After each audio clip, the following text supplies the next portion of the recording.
thrilled Maureen, the biker girl Griffin, has returned to our show. She's awesome. And Maureen, what's the first song we're going to hear from your new album?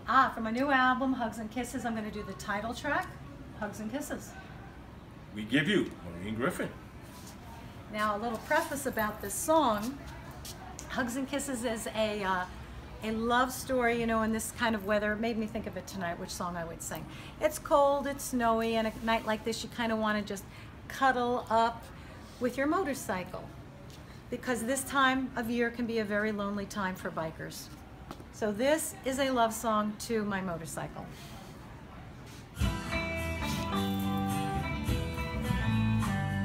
Sometimes I just gotta cuddle you tight and give you a cozy little kiss goodnight.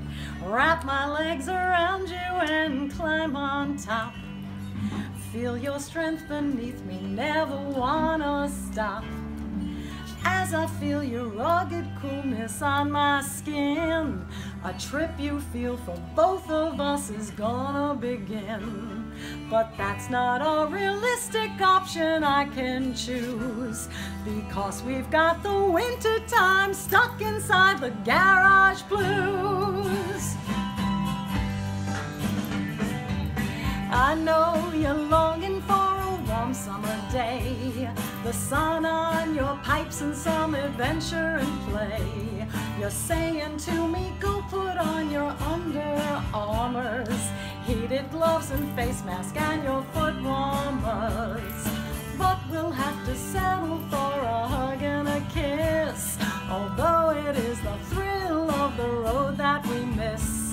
The snow's a foot deep and a ride you know I would choose, but till I see the pavement, it's the real frustrating garage blues. I lift your cover and tickle your tank, and I'd love nothing more than your engine to crank. Please, dear Lord, just stop the snow, I humbly pray, so that we are no longer forced inside to stay. Cause there ain't no rolling thunder sound when it's 10 degrees with ice on the ground. I would rather be Daytona bound, but wintertime is all around. It ain't just for me, Lord, that I am asking you. It's more for my bike, she's feeling kind of blue.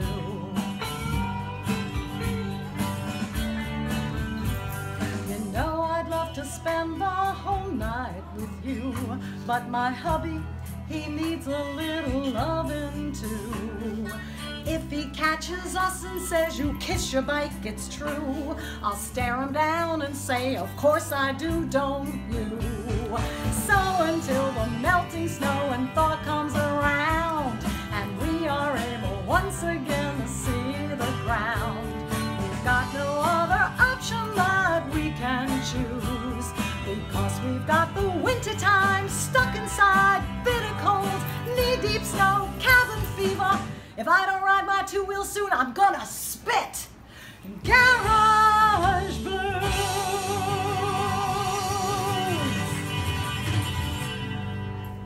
That was fantastic. We loved it. That was great. Maureen, the biker girl Griffin. It's the holiday season, and we're thrilled that Maureen, the biker girl Griffin, has returned. And before we get into the album, we touched upon it in the Facebook Live segment. Maureen, you had a wonderful relationship with your parents. You were adopted. They told you at an early age. Let's start there. Talk about the bond you had with your adopted parents, how they were so wonderful to you. And you mentioned with your mom, it's like you had like an ESP thing going. Mm-hmm. Talk about the wonderful relationship you had and the great memories you had of the parents that were your family. Well, my mom had 8 miscarriages, and she just wanted to be a mom. That's all she wanted to be. She wanted to be a mom, and she wanted a little girl. So they arranged my adoption before I was born, and they told me about it since as long as I can remember. It was my favorite bedtime story, and how much I was loved by them because they just couldn't wait to have a daughter, and how much I was loved by my birth mother, who loved me enough to give me up for adoption because she couldn't take care of me. And my parents gave me this great life. I was their life. My relatives, my cousins, I'm very close with my cousins. My cousins were like my brothers and sisters growing up. All my cousins have blonde hair and blue eyes because I'm Maureen Griffin. I was raised Irish and Swiss German. So that was always kind of, I always had a curiosity, who do I look like? Where did I get this nose from? You know, where did I get the voice from? My mom made sure I had piano lessons because she was told that there was an opera singer in my background. And it ends up that my paternal grandmother had a very lovely voice. She didn't sing professionally, but she had a beautiful soprano voice. She sang through the house and through the streets of Napoli. And it ends up that both of my birth parents, their families come from the same area around Naples. But my mom, growing up, my mom was psychic with me. Mom and I, there are no two people closer in the world. You don't have to be a biological daughter to be close. My mom would call me up out of the blue and she'd say, "What's wrong?" I know something's wrong. And she'd be right. One time I was very nervous about a flight I was taking back from California, and they turned the plane around and the engineers had to work on it for 3 hours while we waited.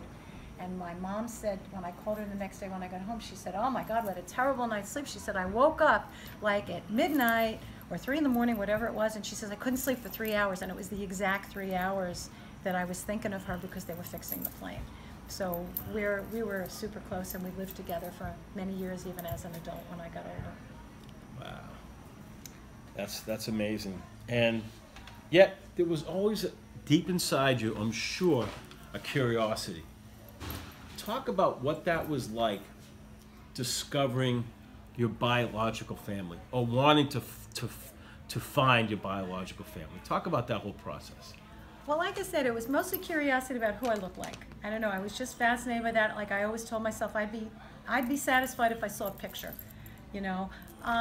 Being an only child, I was curious about siblings, and I did know that my birth mother had a child before me. We thought it was a boy, but it actually was a girl. So I had an older sister. So I always knew I had an older sibling, and I was always curious about that. And I did some research at the New York Public Library, but that research, it ended up leading to a dead end. But my mom, before she died, my mom passed away in 2012.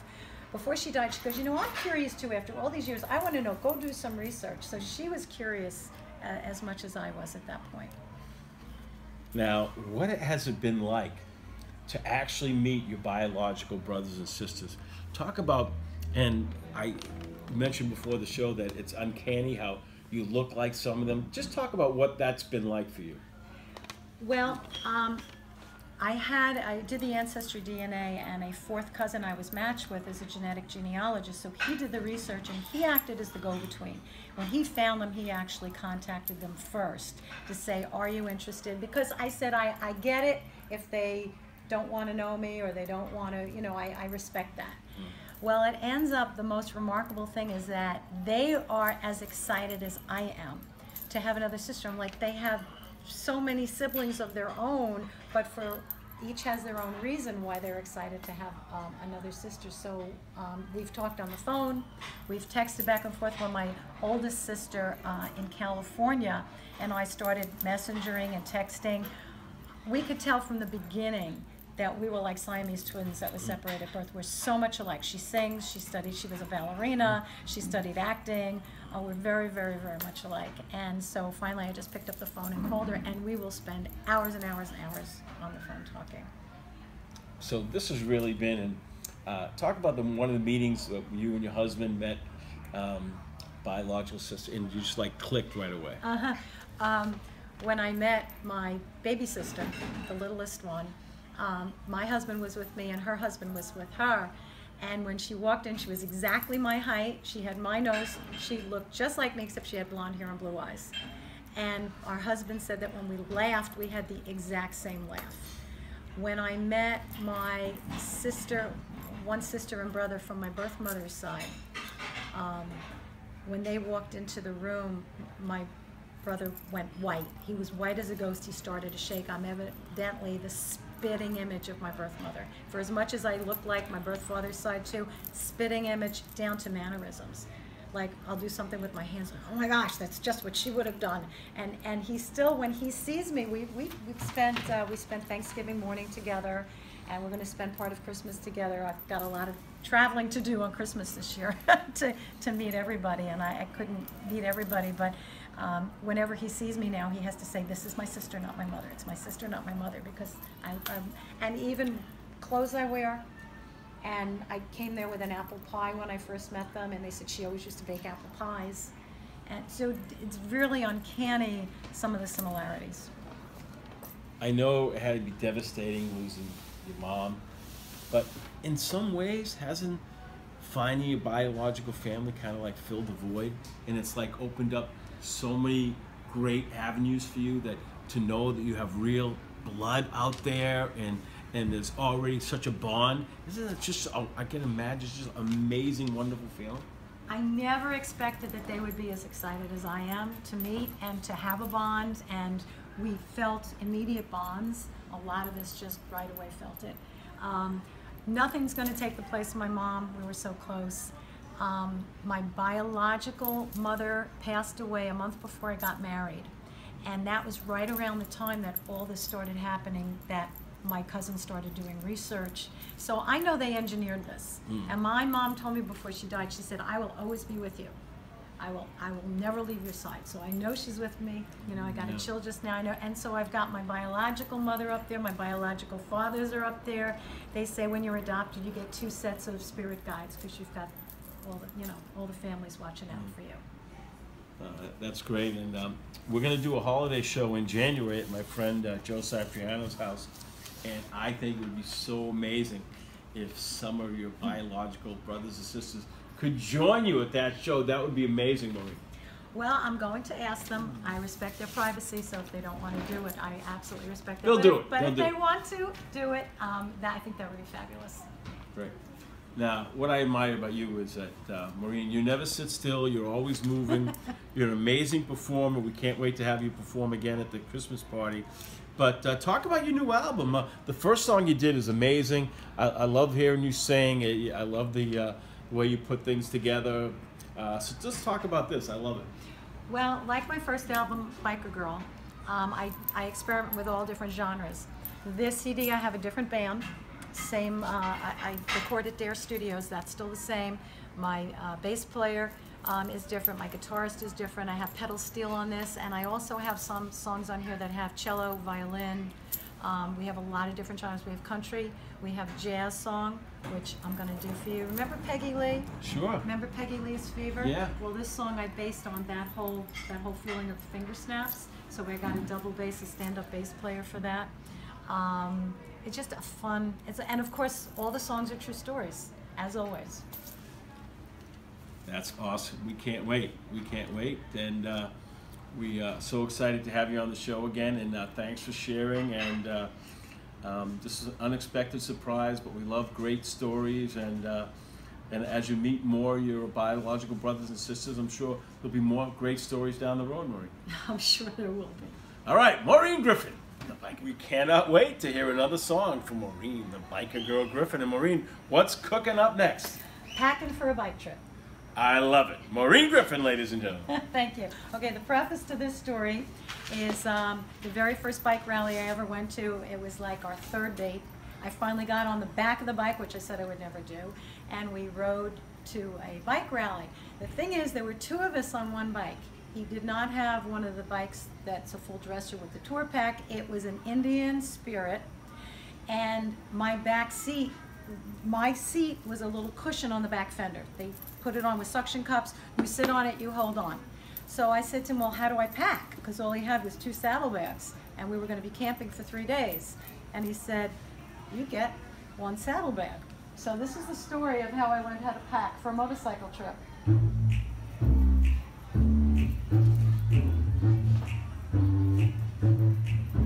I learned really fast about packing a bike from my tough, no-nonsense man. He broke me in from the get-go to take as little as I can. The first rally I was a passenger on a tiny cushion I was sitting. He said, your luggage is just 1 saddlebag. I said, you've got to be friggin' kidding. I soon found out that taking less is more challenging by far than grabbing my entire world and throwing it in my car. He said, live without the bathrobe, your pillow, and those shoes. And for God's sakes, ditch the blow dryer, or you can walk. You choose. Jeez, tough. I was packing for a bike trip, and I couldn't take much stuff. He was giving me one saddlebag, and that would have to be enough. I strategically placed stuff in that bag, and when packing was completed, if it didn't fit, it didn't go. He told me I didn't need it. Packing that trip took hours, but with kickstands up that morn, I had left behind my bathrobe. He would have to keep me warm. My fuzzy slippers couldn't go, my electric toothbrush either. No room for pocketbooks or coats, or my portable laptop either. I relented on the blow dryer, and my hair would look a fright. But I stood firm on my scrunchy pillow, which he bungeed to the headlight. I was packing for a bike trip, and I couldn't take much stuff. He was giving me one saddlebag, and that would have to be enough. I didn't know it at that time, but by lightning, my Lord, I was packing for a brand new life, a life upon the road. It is time again, I gotta pack for a motorcycle trip. I know by now how it's gotta be down in dirty, bare and strips. Shirts will get along the way, just take jeans and leave the rest. Duct tape, tools, and zip ties, nothing more and nothing less. Now I ride my own two wheels, and I get both saddlebags, but I keep it light, 'cause whatever I bring, I gotta schlep with my own two hands. What's most important are the folks I take by my side or in my heart. I check that load and pack with care before the trip I start. I'm packing for a long, long trip, not sure where I'm going yet. Just packing what's important, and the rest I can forget. I trust I'm given whatever I need. When light I keep my Lord. I know that God provides the rest when I ride along the road. As I ride along the road. As I ride along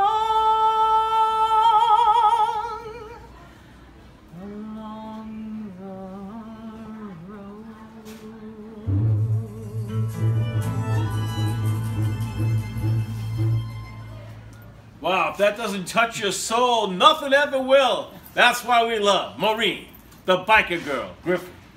Thanks, Howie. I'm with Maureen, the biker girl, Griffin. Maureen, what I love about you is that these aren't covers, these are originals. Mm-hmm. So what I want to know, and I'm sure what a lot of people in the audience are curious about, is how do you get your inspiration for writing songs? And what's the process in writing a song and testing it out and getting all the lyrics together? Because I just love how you put a song together, and I always love that whenever you come on the show, you always have fresh, new material. So let's explain that process, because I love it. Well, I get most of my inspiration from my husband and all the trips that we take on our motorcycles. So I found that the stories that I was always telling, or stories that made me laugh, were the stories that were going to make the best songs. So I'd write down all the salient points of the story, and then I would put it in rhyme, and then I put a melody to it. Usually that's how it works. And so most of the inspiration comes from my husband. That's so cool. That is so cool. I met your husband. He's a great guy. That is so cool. So what's the name of the next song, Maureen? Okay. Let me preface this one first. Well, I think the last time I was on the show, I did my song Biker Food from the first CD. And that was about how when I met my husband, he's taking me to all the rallies and the parties, and I put on like 15, 20 pounds eating all this terrible food. So I wrote that song. Well, what happened was eventually I went on a diet, and I lost that weight, but then I lost another 10 pounds on top of it, and unfortunately it came off in the wrong place that women don't want the weight to come off of, and my husband started teasing me. And it brought back memories of high school. So this is a true story, but it doesn't have anything to do with motorcycling. Okay. And it is called Itty Bitty Titty Committee. Ooh! Itty Bitty Titty Committee, let's do it! With Maureen, the biker girl, Griffin. They say when guys are checking out a girl that boobs and butts they weigh. Well, I'm glad that my old man likes tushies, that's all I gotta say. 'Cause I'm streamlined, not weighted down by footballs flippy flopping. I don't even need a sports bra when on my leg I'm hippie hopping. There's been lots of about my girls and jokes, they are so meager. I've been called those names like Flatty Manny and even Junior Leaguer. I couldn't make a living as a pole dancer, not ever. And no, I wouldn't try it on a bet. 'Cause if tips are made by the cup size, I would surely starve to death.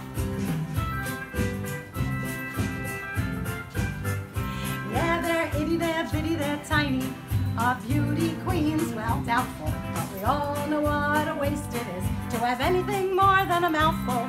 They're small, compact, and real petite. They're sometimes hard to see, but they're full of love, proud members of the Itty Bitty Titty Committee.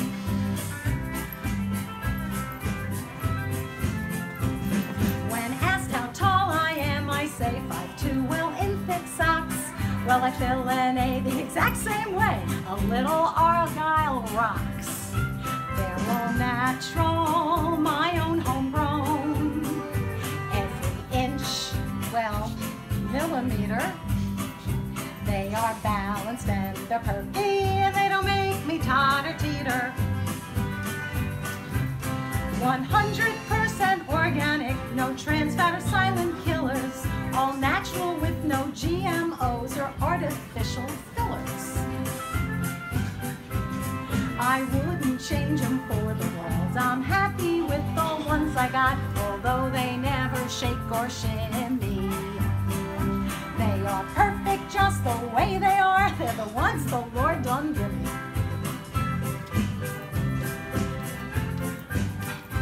Yeah, they're itty, they're bitty, they're tiny. Our beauty queens, well, doubtful, but we all know what a waste it is to have anything more than a mouthful. They're small, compact, and real petite. They're sometimes hard to see, but they're full of love, proud members of the Itty Bitty Titty Committee.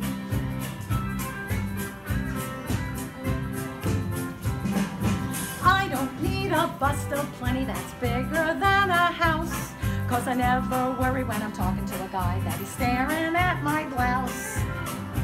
Once a sales lady tried to sell me a dress, true story, that needed boobs. She said, "You just gotta wear some padding." I said, "I already do."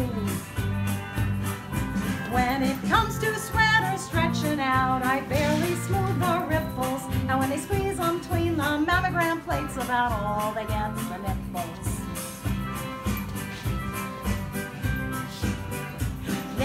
itty, they're bitty, they're tiny. A beauty queen's well doubtful, but we all know what a waste it is to have anything more than a mouthful. They're small, compact, and real petite. They're sometimes hard to see, but they're full of love, proud members of the itty bitty titty committee. Yeah, they're full of fun, second to none in the itty bitty titty committee. That was awesome, Maureen, the biker girl Griffin. Thank you. The biker girl, Maureen Griffin returns. And Maureen, what do we got cooking this song? Biker trash and skeeve. All right, let's do it. It's basically the story of how we met.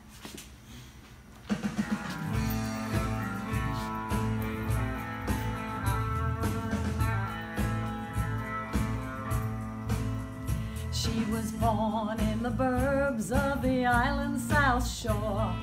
She loved her life, never thought she'd want more. She was glad living life in style. Then she met a biker who said, "Come and ride on the back for a while." Biker trash and skeeve, that's what the people say. Biker trash and skeeve, that's what the people say.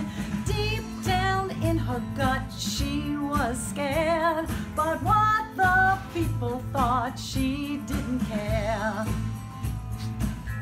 So eventually she dared. She felt a rush from the sound of the roar, got high on the smell of the leather he wore, felt the excitement to her core, rode with him to Blackthorn. She never dreamed what her life had in store. Biker trash and skeeve, that's what the people say. Biker trash and skeeve, that's what the people say. Just some words that he took in stride, 'cause he knew who he was deep down inside. He had biker pride. She fell in love with his carefree ways and his tough biker style. A few months later she could ride her own, side by side and mile by mile. She was born to sing and she was destined to ride. Now she loves living on the wild side. She loves the feel of the wind and the sun, cruising down the highway, taking life just as it comes. Biker trash and skeeve, that's what the people say. Biker trash and skeeve, that's what the people say. And when they say to her, "You're hanging with that crowd," she just smiles and she says out loud, "Yeah, I'm biker proud."